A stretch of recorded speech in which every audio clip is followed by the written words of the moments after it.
الحمد لله وكفى والصلاة والسلام على من لا نبي بعده وعلى آله وأصحابه الذين أوفوا عهدا الذين هم خلاصة العرب العرباء وخير الخلائق بعد الأنبياء. أما بعد فأعوذ بالله من الشيطان الرجيم. بسم الله الرحمن الرحيم. يا أيها الذين آمنوا أطيعوا الله وأطيعوا الرسول وأولي الأمر منكم فإن تنازعتم في شيء فردوه إلى الله والرسول إن كنتم تؤمنون بالله واليوم الآخر ذلك خير وأحسن تأويلا. قال النبي صلى الله عليه وسلم لا طاعة لمخلوق في معصية الخالق. صدق الله العظيم وصدق رسوله النبي الأمي الكريم ونحن على ذلك لمن الشاهدين والشاكرين والحمد لله رب العالمين.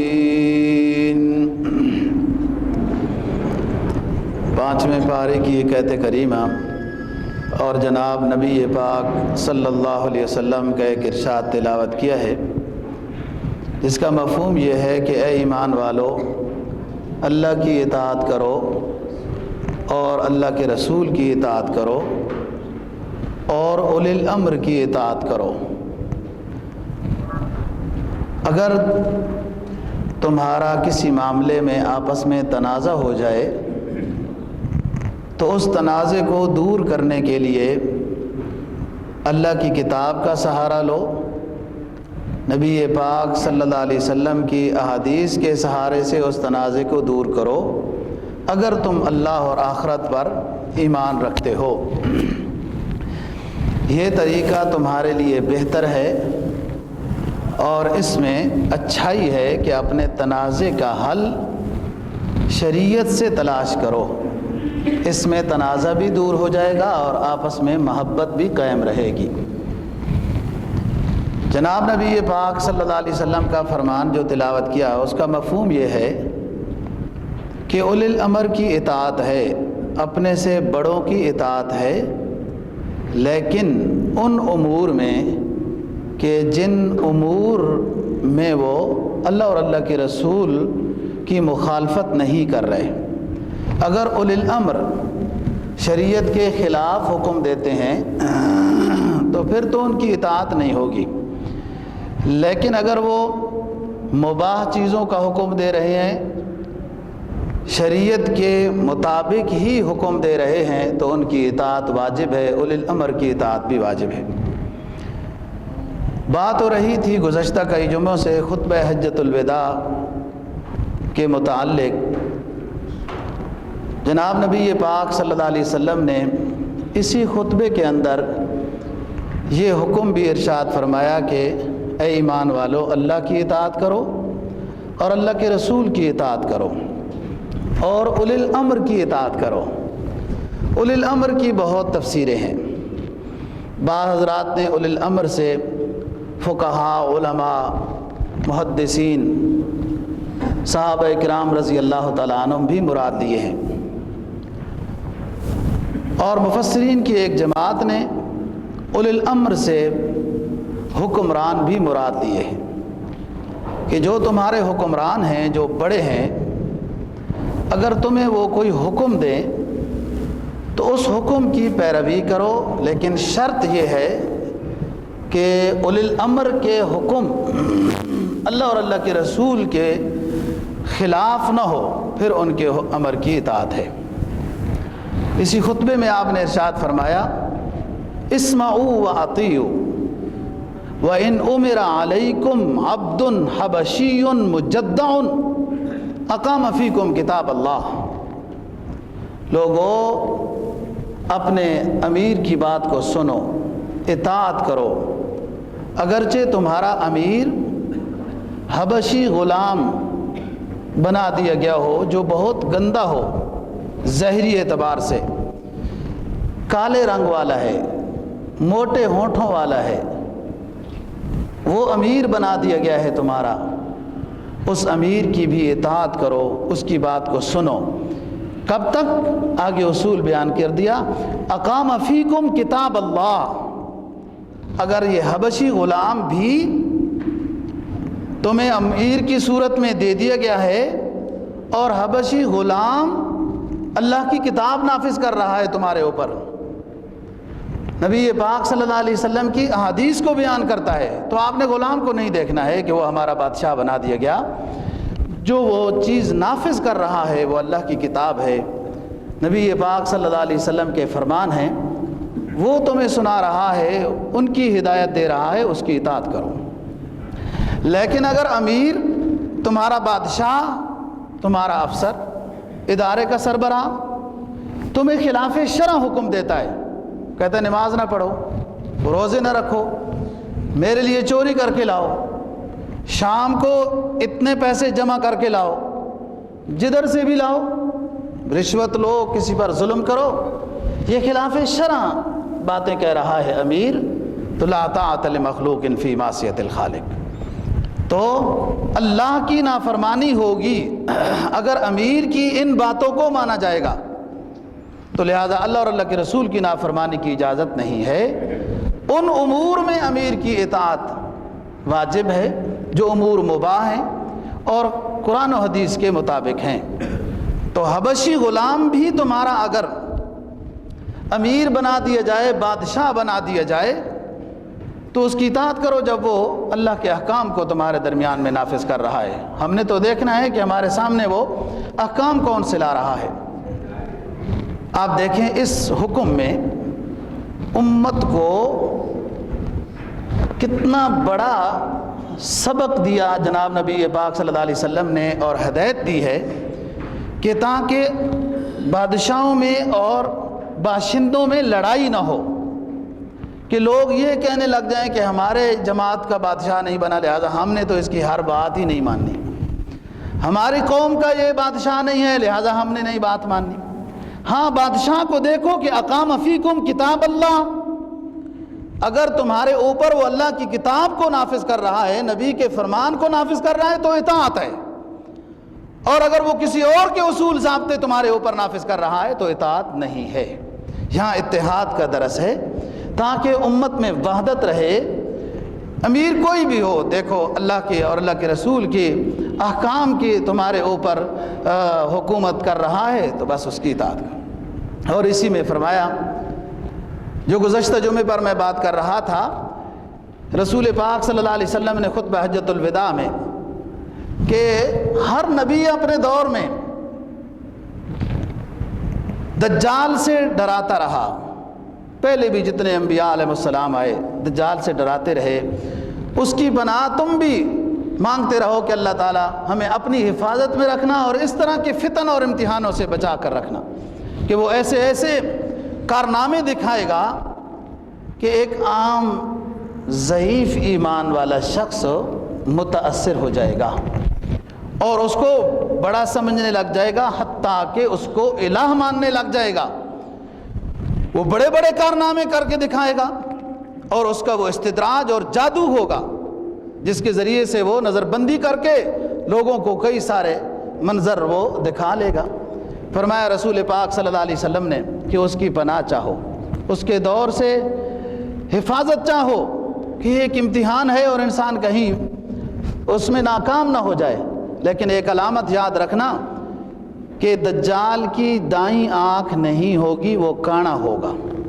بے شک وہ بڑے بڑے کارنامے دکھاتا رہے لیکن اس کی آنکھ کو دیکھ لینا کہ وہ مسخ ہوگی، انگور کے دانے کی طرح ہوگی، اس کو نظر نہیں آ رہا ہوگا، بے ڈھنگی شکل ہوگی اس کی، لہٰذا یاد رکھنا یہ تمہارا معبود نہیں ہے، یہ دجال ہے جو تمہیں فتنے کے اندر مبتلا کر رہا ہے۔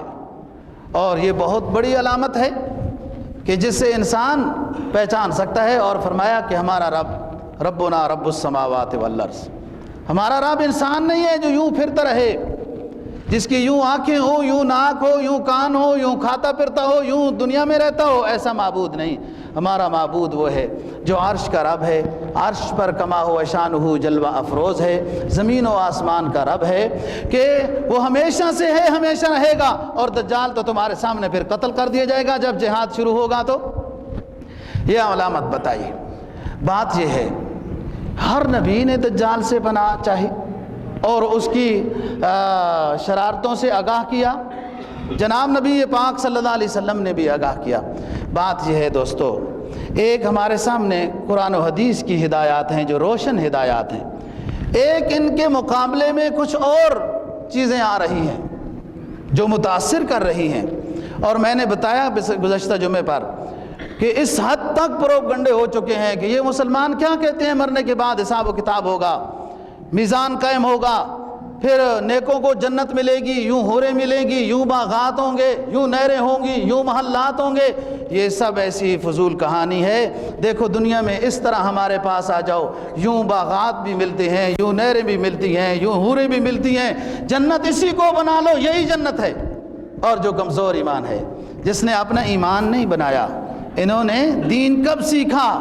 شیخ کی خدمت میں رہ کر، پڑھے کالج کے چکر میں، مرے صاحب کے دفتر میں، کہ یہ روزینہ کمانا، کاروبار کرنا، تجارت کرنا یہ اچھی چیز ہے، لیکن دوستو یہی چیز نہیں ہے دنیا کی کہ صرف کاروبار ہی کرنا ہے، صرف دنیا ہی کمانی ہے اور اسی کو درست کر کے رکھنا ہے۔ نہیں، مسلمان کے ذمہ یہ لازم ہے کہ اپنی ضروریات دین کو سیکھے، سمجھے، اور مکر و فریب کے جو طوفان آئیں ان کا مقابلہ وہ اپنی معلومات اسلامیہ کے ذریعے سے کر سکے۔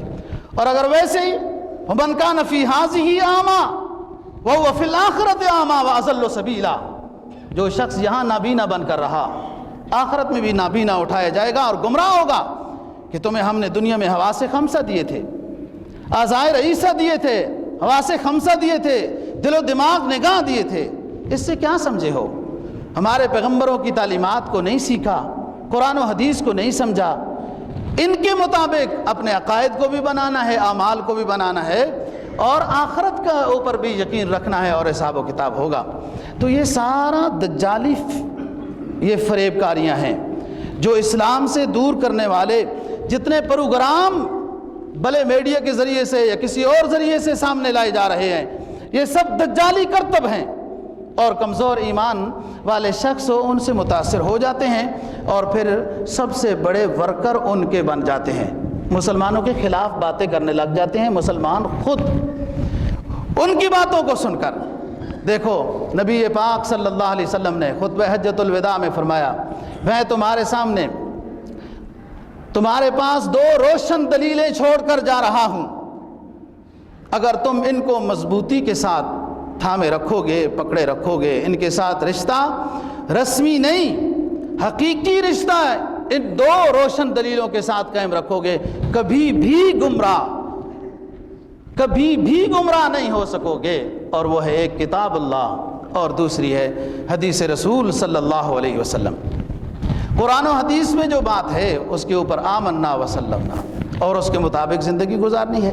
جہاں غلطی ہو جائے، گناہ ہو جائے، وہاں دروازے کھلے ہیں ہر وقت، اللہ سے انسان توبہ اور استغفار کرے، دوبارہ نئے طریقے سے اسلام میں داخل ہو جائے۔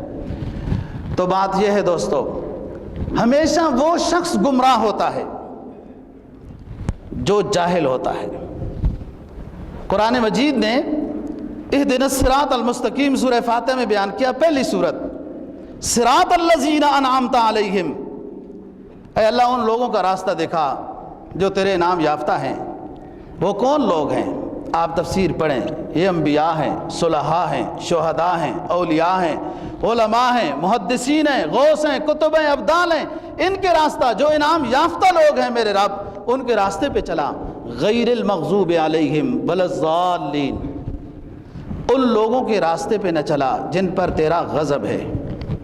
غضب ان پہ ہوا جو تعویلیں کر کے شریعت کی ناجائز چیزوں کو جائز کرتے رہے، شریعت کی ناجائز چیزوں کو ہیلے بہانے کر کے جائز کرتے رہے تو المغضوب بن گئے، اور جہالت کی وجہ سے رسم و رواج کے پیچھے چلے گئے ولا الضالین بن گئے۔ گمراہ ہوتا ہے انسان جب علم نہ ہو تو وہ پھر اس کے اوپر کوئی بھی کسی قسم کی بات کر دو، وہ جاہل جو ہے تو وہ متاثر ہو جائے گا، لیکن اگر اس کے پاس اسلامی ضروری تعلیمات موجود ہیں، علماء، اولیاء، صلحاء، محدثین کے ساتھ اس کا تعلق ہے تو اتنا جلدی گمراہ نہیں ہوگا۔ جیسے کوئی بات وہ کریں گے نا، اگر خود نہیں بھی سمجھ میں آئے گی تو فوراً اپنے امام صاحب سے پوچھ لے گا یہ بات کہ یہ کیسی بات ہے، آج یہاں ایسی کوئی بات ہو رہی تھی۔ یہ ضروری ہے دوستو، اپنی حفاظت ظاہری جان کی اور اپنے ایمان کی حفاظت، اور ایمان کی حفاظت اور اعمال صالحہ کی حفاظت تب ہو سکتی ہے جب انسان کے پاس علم ہو۔ جب علم نہ ہو، جہالت ہو، تو پھر گمراہی کا خطرہ ہوتا ہے۔ تو یہ اب جتنے کرتب ہو رہے ہیں یہ سب گمراہی کے، اسلام کے خلاف ہیں، اور یہ دجالی فریب ہیں۔ اور ادھر قرآن نے کہا یا ایھا الذین آمنوا ادخلوا فی السلم کافہ ولا تتبعوا خطوات الشیطان انہ لکم عدو مبین۔ اے مسلمانوں، کوشش کرو اسلام میں پورے کے پورے داخل ہو جاؤ۔ صرف نماز پڑھ لی، اپنے آپ کو بہت بڑا نیک شخص اور اعلیٰ درجے کا مسلمان سمجھنے لگ گیا، نہیں، ابھی کافی نہیں ہے۔ اسلام میں پورے کے پورے داخل ہو جاؤ۔ اور کیسے داخل ہو جاؤ گے؟ نبی پاک صلی اللہ علیہ وسلم کی سیرت کو سامنے لاؤ، آپ کی ہر ادا کو، ہر وضع قطع کو، آپ کے ہر فرمان کو، خواہ وہ گھر کی زندگی سے متعلق ہے، بازار کی زندگی سے متعلق ہے، خواہ وہ ملک چلانے کے لحاظ سے ہے یا اپنا دفتر چلانے کے اعتبار سے ہے، عبادت کے اعتبار سے ہے، حضر کے اعتبار سے ہے یا سفر کے اعتبار سے ہے، اقامت کے اعتبار سے ہے یا مسافری کے لحاظ سے ہے، تمام چیزوں میں اسلامی تعلیمات کو سامنے رکھو۔ ادخلوا فی السلم کافہ۔ آدھا تتر آدھا بٹیر اچھی چیز نہیں ہوتی، وہ تتر بھی اپنے ساتھ نہیں ملائیں گے کہ یہ کوئی اور ہی نسل کا، وہ جو بیٹھے ہوں گے نا اکٹھے تو وہ کہیں گے یہ تو ہماری چیز نہیں ہے، تو وہ بٹیر بھی اپنے ساتھ نہیں، وہ آدھا یوں نا، وہ ایسا نہیں ہے۔ ادخلوا فی السلم کافہ، دو رنگی چھوڑ، یک رنگ ہو جا، یا سراسر موم یا پھر سنگ ہو جا۔ درمیانی حالت کیا ہے؟ آدھی شریعت کو لیا ہوا ہے، آدھا یہود و نصارہ کو لیا ہوا ہے، تو یہ تو پھر یہ کیسی صورت ہوگی جب قرآن آخرت میں اعلان کرے گا؟ فرمایا وَامْتَازُوا الْيَوْمَ أَيُّهَا الْمُجْرِمُونَ، جدا ہو جاؤ، اس گروہ سے جدا ہو جاؤ، یہ تو اللہ والے بیٹھے ہیں، یہ تو نبی کے امتی بیٹھے ہیں، یہ اللہ اور اللہ کے حبیب کی اطاعت والے بیٹھے ہیں، تم لوگ یہاں سے جدا ہو جاؤ۔ تو اس وقت کہاں جاؤ گے؟ جو آدھا یہود و نصارہ کو اپنایا ہوا ہے اور آدھا اپنی شریعت کو لیا ہوا ہے، نہ شریعت کے گروہ میں آؤ گے کہ پوری اتباع اپنے حبیب محمد عربی صلی اللہ علیہ وسلم کی نہیں کی، ادھر کفار کی جماعت میں بھی نہیں جاؤ گے کہ پوری ان کی بھی نہیں ہے۔ وَامْتَازُوا الْيَوْمَ أَيُّهَا الْمُجْرِمُونَ، میدان حشر میں اعلان ہوگا اس جماعت سے جدا ہو جائیں جنہوں نے اللہ اور اللہ کے حبیب کی اطاعت نہیں کی، وہ مجرم ہیں۔ اللہ اور اللہ کے حبیب کے راستے کے علاوہ جنہوں نے دوسرے راستے اپنائے، افرائیت من اتخذ الہہ ہواہ، اے مسلم، کبھی آپ نے دیکھا ہے اس شخص کو جس نے اپنا معبود اپنی خواہش کو بنایا ہوا ہے، جس نے اپنا معبود اللہ وحدہ کو نہیں بنایا، اپنا رہبر اپنے محمد عربی پیغمبر مصطفیٰ صلی اللہ علیہ وسلم کو نہیں بنایا، کسی اور کو بنایا ہوا ہے۔ افرائیت من اتخذ الہہ ہواہ، کیا آپ نے دیکھا ہے اس شخص کو جس نے اپنی زندگی گزارنے کے لیے اپنا معبود اپنی خواہش نفس اور اس کی حفاظت کرنے کے لیے اور گناہوں سے بچانے کے لیے۔ تو جناب نبی پاک صلی اللہ علیہ وسلم کا خطبہ حجۃ الوداع کے فرمان نقل کر رہا ہوں۔ اسی میں آپ نے فرمایا کہ تکبر، بڑھائی، غرور، یہ سب میں مٹا کر جا رہا ہوں۔ کسی کو کسی پر کوئی فضیلت نہیں، تفصیل سے بات ہو چکی ہے۔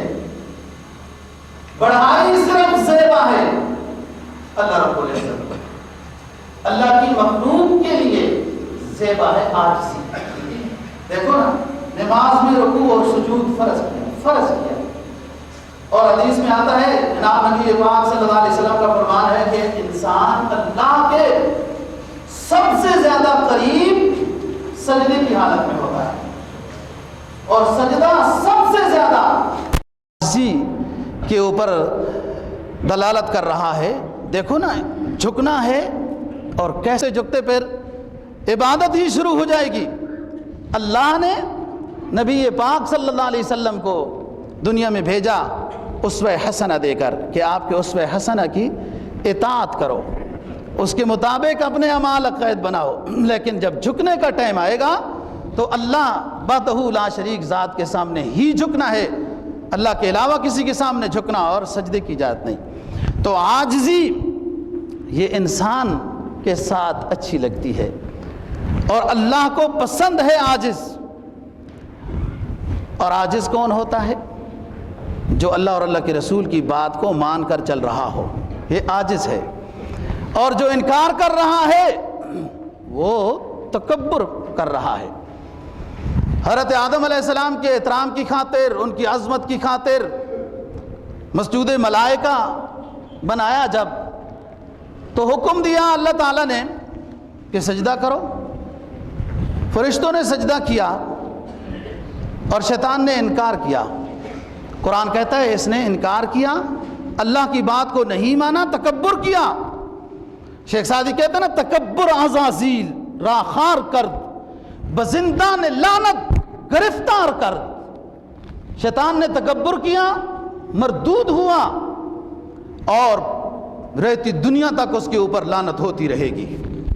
ہمیشہ اس کو لوگ ملعون کہتے ہیں، سمجھتے ہیں، دشمن سمجھتے ہیں، اور جب کوئی غلطی ہو جائے تو سنت بھی یہی ہے کہ آدمی کہے کہ شیطان نے غلطی مجھ سے کرا دی ہے۔ معافی ضرور مانگنی ہے، معافی شیطان کے ذمہ نہیں، غلطی ہم سے ہو گئی، یہ سنت ہے کہ شیطان نے غلطی کرا دی ہے، انسان ہے، کمزور ہے۔ لیکن اب اگلی بات یہ کہ شیطان نے غلطی کرائی ہے تو معافی بھی وہی مانگے گا؟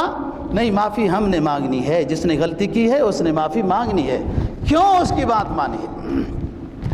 تو جناب نبی پاک صلی اللہ علیہ وسلم نے فرمایا کہ تکبر اور غرور، بڑھائی، مال و دولت کے لحاظ سے ہو، نسب کے لحاظ سے ہو، کسی اور وجہ سے ہو، ہرگز جائز نہیں۔ اللہ کو عاجز پسند ہے، عاجز ظاہری بھی ہو، الفاظ کے اعتبار سے بھی ہو، اور اللہ کے رسول کی بات ماننے والا وہ عاجز ہوتا ہے۔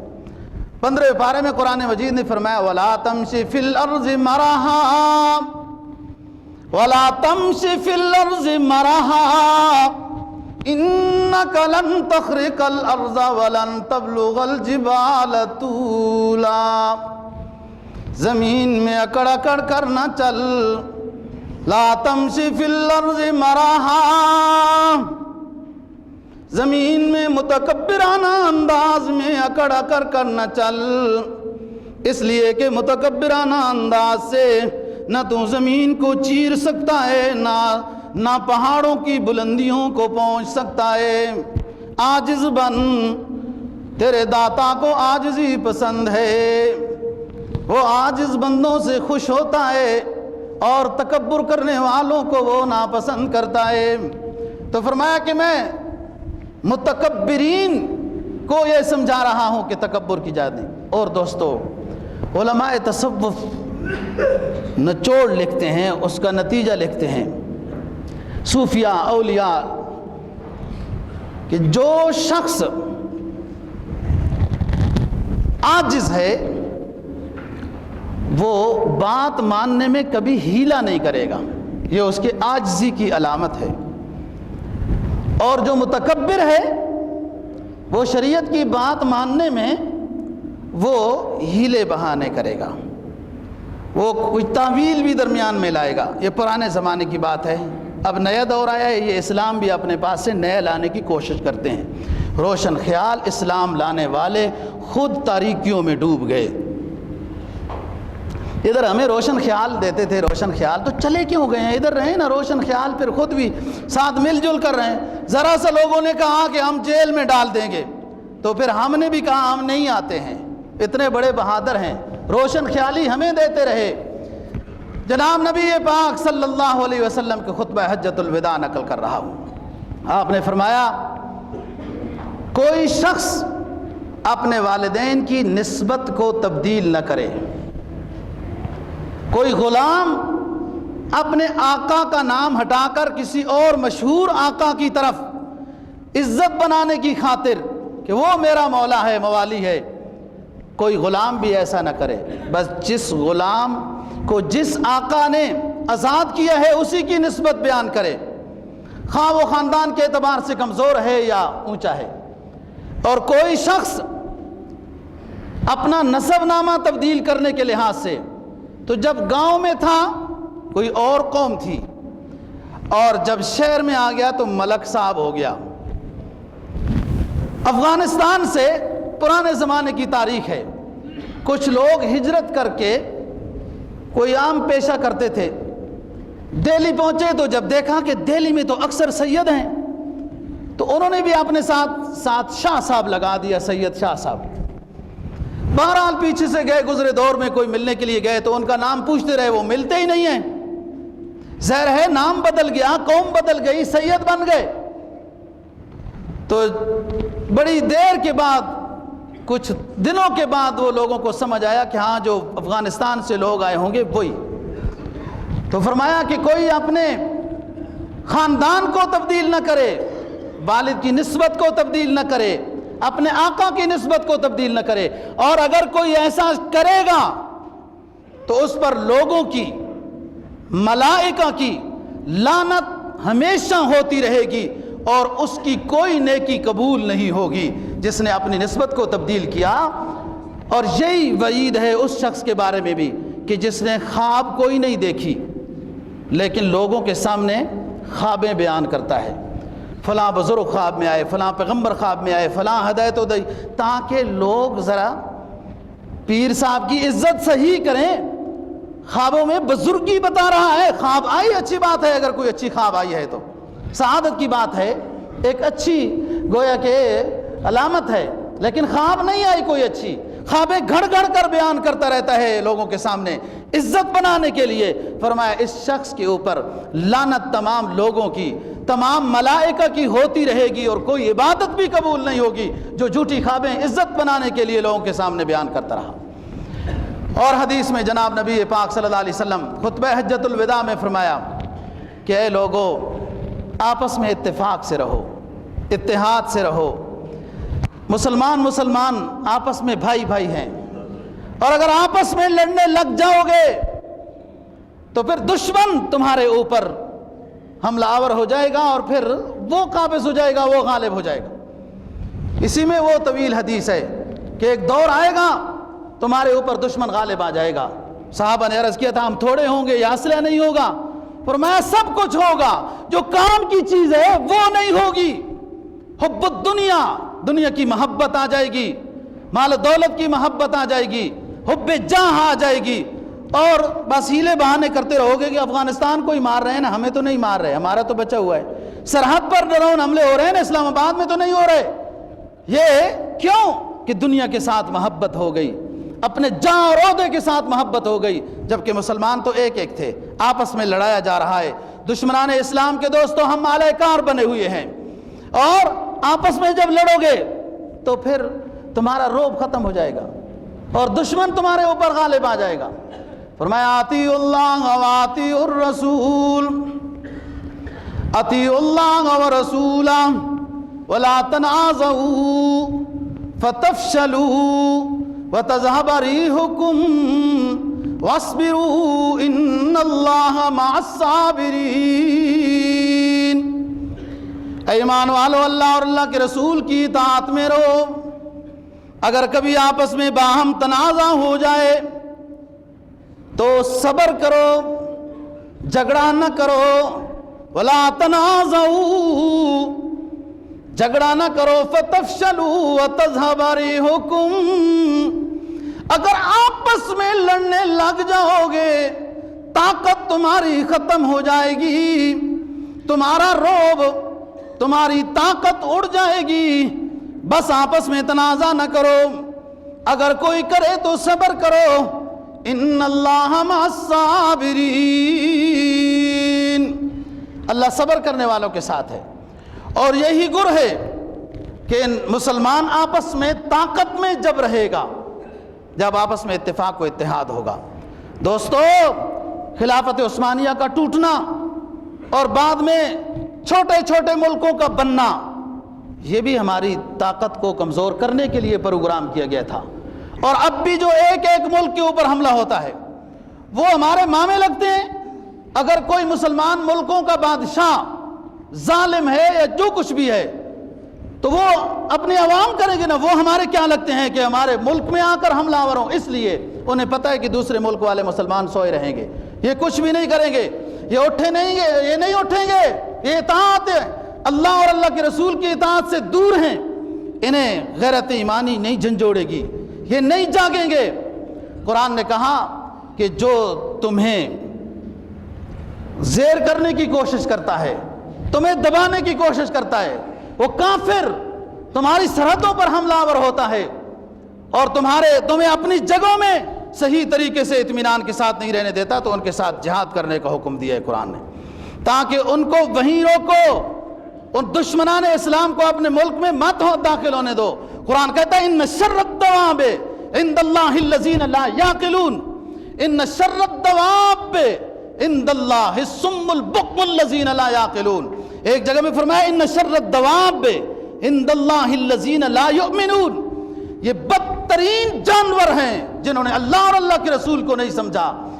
دوسرے مقام پہ فرمایا بدترین جانور ہیں جو وہ گنگے ہیں، وہ بہرے ہیں، وہ بے عقل ہیں، جنہوں نے قرآن و حدیث کو نہیں سمجھا، وہ اللہ اور اللہ کے رسول کے ساتھ دشمنی کر رہے ہیں اور تم ان کے چیلے بن کے پھر رہے ہو، ان کو سلام کرتے ہو، ان کے سامنے عاجزیاں کرتے ہو، جھکتے ہو، اللہ اور اللہ کے رسول کے سامنے اتنے نہیں جھکتے ہو جتنے اللہ اور اللہ کے رسول کے دشمنوں کے سامنے جھکتے ہو۔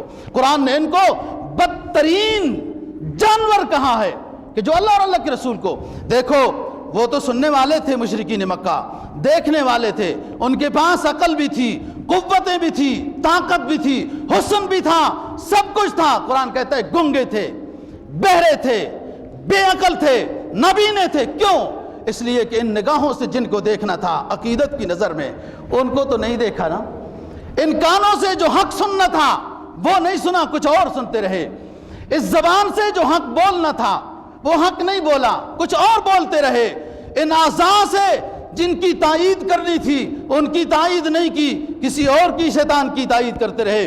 تو ہم نے جو یہ اعضاء دیے، یہ حواس خمسہ دیے، جن کو سمجھنا تھا جب ان کو نہیں سمجھا تو کیا مقصد ہوا ان حواس کا؟ ہماری نظر میں یہ گنگے ہیں، بہرے ہیں، اندھے ہیں، بے عقل ہیں۔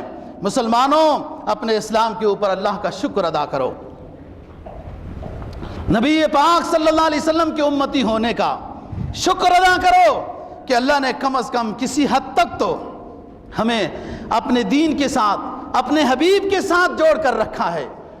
ان سمم بکمن عمیٌ فہم لا یرجعون میں نہیں بنایا، لیکن اسی حد تک نہیں رہنا، اس سے آگے بڑھنا ہے، اطاعت میں بھی، تابعداری میں بھی، نیکی اور پرہیزگاری میں بھی، اعمال صالحہ بجا لانے میں بھی، گناہوں سے بچنے میں بھی آگے بڑھنا ہے۔ اور اللہ کتنا رحیم ہے، کتنا مہربان ہے کہ گناہ ہو گیا، کتنا بڑا بھی گناہ ہو گیا، صدق کے دل سے معافی مانگو، اللہ معاف کر دیتا ہے۔ انسان سمجھتے ہیں، بعض سمجھتے ہیں کہ ہم گناہگار ہیں، ہمارا ماحول ایسا ہے، ہم شریعت میں داخل ہی نہیں ہو سکتے۔ نہیں، اللہ سے صدق کے دل سے معافی مانگو، بس آئندہ کے لیے کوشش کرو کہ شریعت کے مطابق زندگی گزارنی ہے، اعمال و عقائد بنانے ہیں، تو بس اللہ کے ولیوں میں شامل ہو جائیں گے۔ التائب من الذنب کمن لا ذنب لہ۔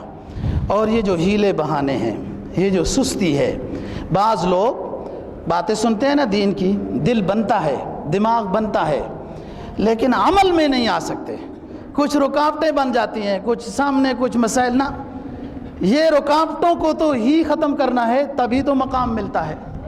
جب رکاوٹیں ہی نہیں تو پھر اشرف الملائکہ کیسے ہوا؟ فرشتوں سے بلند و بالا انسان تب ہے نا کہ رکاوٹوں کو وہ دور کر کے دیندار بن رہا ہے۔ فرشتوں کو تو کوئی رکاوٹ ہی نہیں ہے، وہ تو ہر چیز میں اتباعی ہے، شک ثانی ہے ہی نہیں انکار کی کہ وہ کوئی سرکشی ہو جائے، کوئی گناہ ہو جائے۔ یہاں تو دونوں مادے ہیں، خیر و شر دونوں ہیں، دونوں کا مقابلہ ہے، اور کمال اس میں ہے کہ جب گندا خیال آیا اور اس کے مطابق عمل نہیں ہوا، گندی ترتیب کوئی دماغ میں آئی، اس کے مطابق عمل نہیں ہوا، کوئی سستی آ رہی ہے نیکی میں تو پھر اس سستی کی دور کیا جا رہا ہے اور نیکی کو بجا لایا، پھر ہی تو اشرف الملائکہ ہے۔ اور اگر یہ کچھ بھی نہیں کرتا، جیسے ہو رہا ہے، جیسے کر رہا ہے، جیسے خیال آ رہا ہے، جیسے رسم ہے، جیسے رواج ہے، پھر یہ اشرف الملائکہ نہیں ہے۔ اشرف الملائکہ تب ہے جب اللہ اور اللہ کے رسول میں کامل اطاعت میں آ جائے، تو تب یہ اشرف الملائکہ ہے۔ دوستوں، میں جو بات کر رہا ہوں، اللہ کا شکر ادا کرنا چاہیے کہ اللہ نے ہمیں اپنا ماننے والا بنایا، اپنے آخری حبیب رحمت عالم صلی اللہ علیہ وسلم کا امتی بنایا، صم بکم عمی فہم لا یرجعون میں نہیں بنایا، لیکن اس میں آگے بڑھنا ہے۔ خطبہ حجۃ الوداع میں جناب نبی پاک صلی اللہ علیہ وسلم فرما رہے ہیں، سب کے حق میں نے بتا دیے، ورثہ کے حق بھی بتا دیے۔ اب کسی وارث کے لیے وصیت نہیں ہے، کیونکہ وارث کو وراثت میں خود حصہ ملے گا، وارث کے لیے وصیت نہیں ہے۔ وصیت ان کے لیے ہے جو وارث نہ ہو، اور وہ بھی ثلث مال کے اندر اندر۔ بعض لوگ متبنہ منہ بولا بیٹا بنا لیتے ہیں، اپنے گھر میں رکھتے ہیں، پالتے ہیں، تربیت کرتے ہیں، تعلیم دلاتے ہیں، ٹھیک ہے، ثواب ہے، لیکن یاد رکھو دوستو، وہ بیٹا نہیں بنتا اور وہ وارث بھی نہیں ہوتا۔ اور اگر گھر میں بیٹیاں جوان ہیں، وہ اس کے لیے غیر محرم ہیں، وہ بیٹا نہیں ہے، خدمت کر رہے ہیں، آپ پال رہے ہیں، پرورش کر رہے ہیں، تعلیم دلا رہے ہیں، اس کی شادی کرا رہے ہیں، سب ثواب ہے، لیکن وہ بیٹا نہیں ہے، وارث نہیں ہوگا، وہ بیٹا نہیں ہے، وہ محرم نہیں ہوگا، وہ غیر محرم ہی ہے۔ ہاں، اگر اس منہ بولا بیٹے کو وراثت میں کچھ حصہ دینا چاہتے ہیں تو وراثت میں تو حصہ نہیں ہے، ثلث مال میں سے وصیت کر سکتے ہیں، کیونکہ وارث نہیں ہے، وارث کے لیے وصیت جائز نہیں ہے۔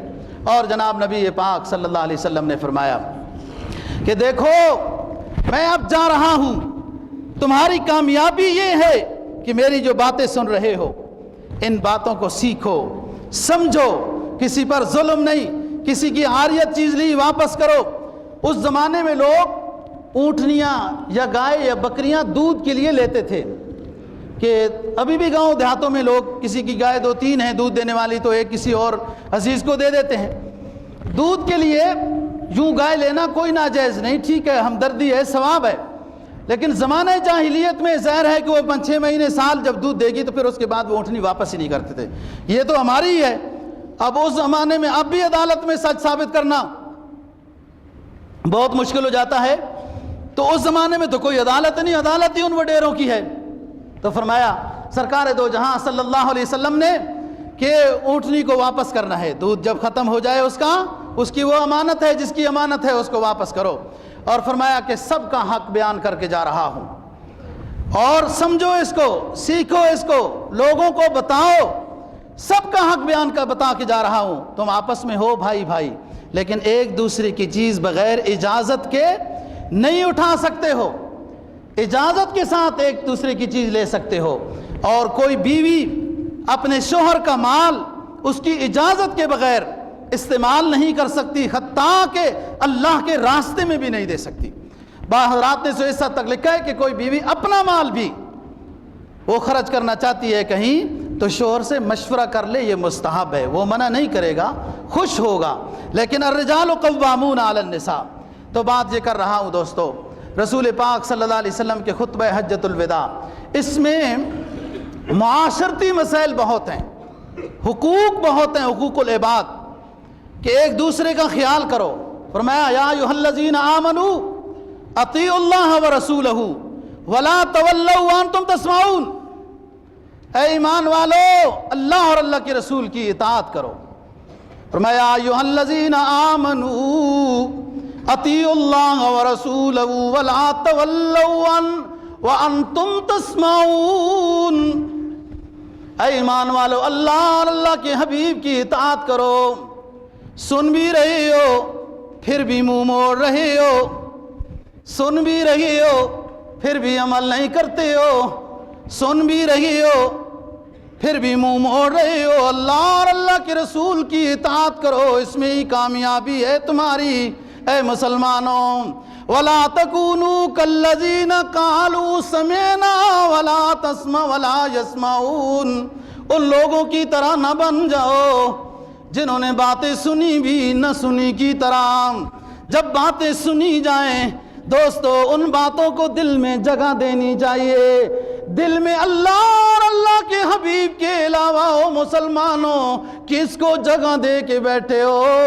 اللہ جو ہمارا خالق ہے، رحمت عالم صلی اللہ علیہ وسلم ہمارے پیغمبر ہیں، اسوہ حسنہ انہوں نے ہمیں دیا، پیاری پیاری تعلیمات دی ہیں، ان کی محبت کے علاوہ ہو بلو ایریا والو دلوں میں کن کی محبتوں کو لے کے بیٹھے ہو؟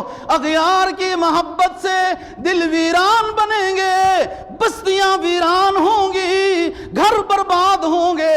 اللہ اور اللہ کے حبیب کے چراغ جب اپنے دلوں میں جلاؤ گے، جگہ دو گے تو گھروں میں بھی سکون آئے گا، اپنے وجود میں بھی سکون آئے گا، ماحول میں بھی سکون آئے گا، وفات کے وقت بھی سکون آئے گا، عالم برزخ میں بھی سوال و جواب کے وقت بھی سکون آئے گا، میدان حشر میں بھی اعلان ہوگا، میدان حشر میں بھی اعلان ہوگا کہ ان کو جنت والی جماعت میں لے جاؤ، یہ میرے حبیب کے امتی آ رہے ہیں۔ محمد وہ گم گشتہ قوموں کا ہادی، اپنے نبی کی بات کر رہا ہوں دوستو، جس پر انبیاء نے بھی ایمان لایا، جس پر سابقہ تمام انبیاء علیہ السلام نے ایمان لایا، جس نبی کو جو ہمارا نبی ہے، آپ کا نبی ہے، پورے عالم کا نبی ہے، جس نبی کو اللہ نے امام الانبیاء بنایا، اس نبی کی بات کر رہا ہوں،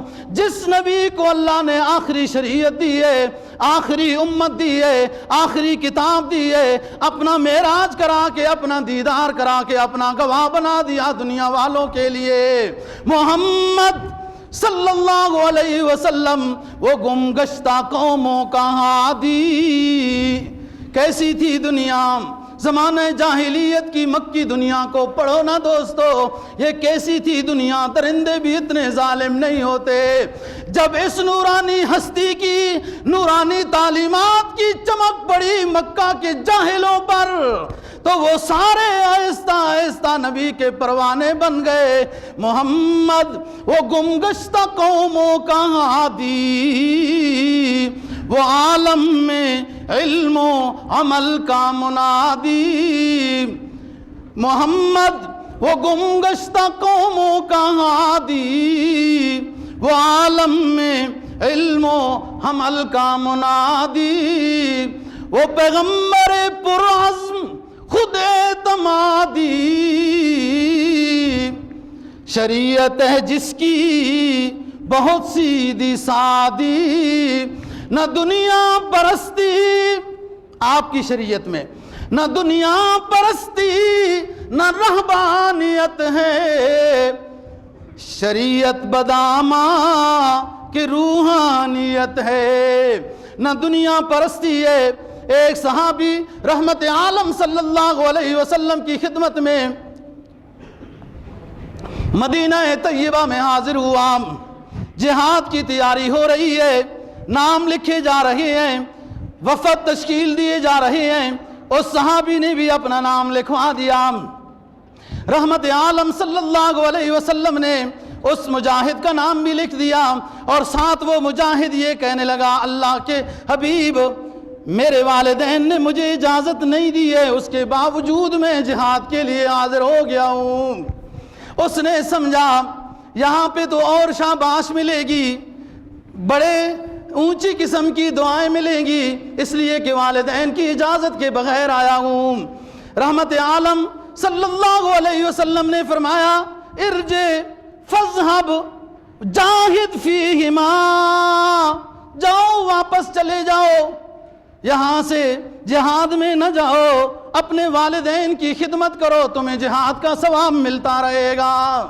شریعت بدامہ کی روحانیت ہے۔ بازار آ گیا ایک مسلمان، حدیث میں آتا ہے چوتھا کلمے کا ورد کر لیا، جتنی دیر تک یہ امت مسلمہ کا محمدی، اپنے نبی کا ماننے والا چاہنے والا امتی بازار میں آ گیا، چوتھے کلمے کا ورد کر لیا، جتنی دیر تک بازار میں رہے گا فرشتے اس کے لیے دعا کرتے رہیں گے۔ اس شریعت میں نہ تو دنیا پرستی ہے کہ دنیا کو دل میں نہیں لانا، دل میں اللہ اور اللہ کے حبیب کو بسانا ہے، دنیا ضرورت کے لیے استعمال کرنی ہے، اور رہبانیت بھی نہیں۔ اللہ تعالیٰ دین کی سمجھ اور عمل کی توفیق نصیب